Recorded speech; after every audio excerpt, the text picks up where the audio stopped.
say road safety is a shared responsibility. Yes, so all of us as road users, pedestrian drivers, passengers, we have a responsibility to play here, and we need to make sure that the right thing is done there. Again, I have heard, and this is from the police saying, and like you said, police are saying that if people are tired, they should not be, driving.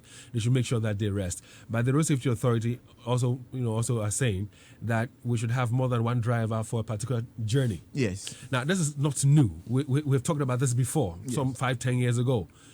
How come we're not making use of it? So if you look at the Ghana Highway code, you don't need to travel more than 4 hours. Again, forgive me.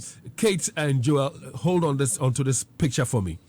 Listeners, join us again on Facebook. If you watched the earlier picture and you left, go back and check out this one. And what you're going to see, maybe is going to speak to you. So if you're a driver or you bought vehicle and you're traveling and a driver is misbehaving on the road, this will remind you of what happened yesterday, and you tell the driver about it. What you're seeing right now are the bent bodies. So viewer discretion is advised. But some of these things we need to face them because they will speak to us. Go check out this picture on Facebook. These are human beings. Human beings. They woke up one morning just like today, like this morning. They wanted to embark on a journey. And this is how they ended up. Yes. This is how they ended up. Yes. And it's all because all of us, collectively, all of us, who have roles to play in ensuring that we stay safe on our roads, we have failed. From the DVLA to the Road Safety Authority to the MTTD to all of us.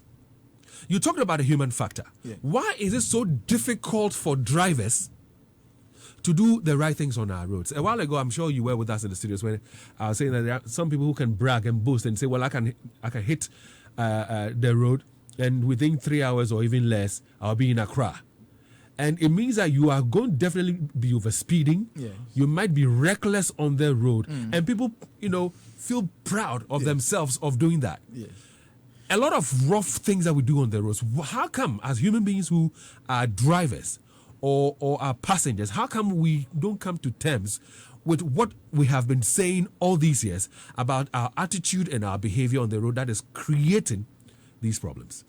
David, the human being is difficult to change, and for us to be able to make sure that they change, we need to enforce our laws.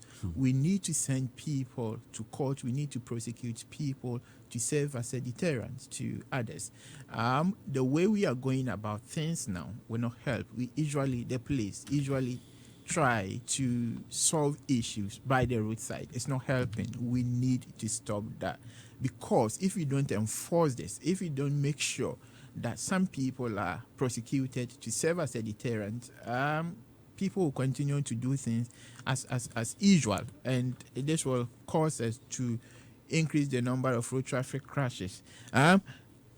Usually, the last quarter of the year records the highest number of crashes. Yeah. And so if we don't do the right thing, we're going to lose more lives. And it can't be anybody. It can't be anybody. We should remember President Kufuor was involved in a road traffic crash. And it was some bystanders who came in to rescue him. It can't be everybody. The president or our previous presidents, their motorcades have been involved in a road traffic crash in one way or the other. So it can't be anybody. All of us. It's a shared responsibility. It can't be you. It can't be me. And so we should make sure that we do the right thing. When you say the right thing, and human beings are quite difficult to get through to, and we need to crack the whip by prosecuting people we have a lot of cameras around these days. Are we making use of them well enough such that we don't wait for the accident to occur, but even when somebody is reckless, we punish the person knows that, well, even if the police officer is not at this very checkpoint, there's a camera that is available checking what I'm doing, and I could be found out and I could face the law. David, we now have a very proactive IGP. And so I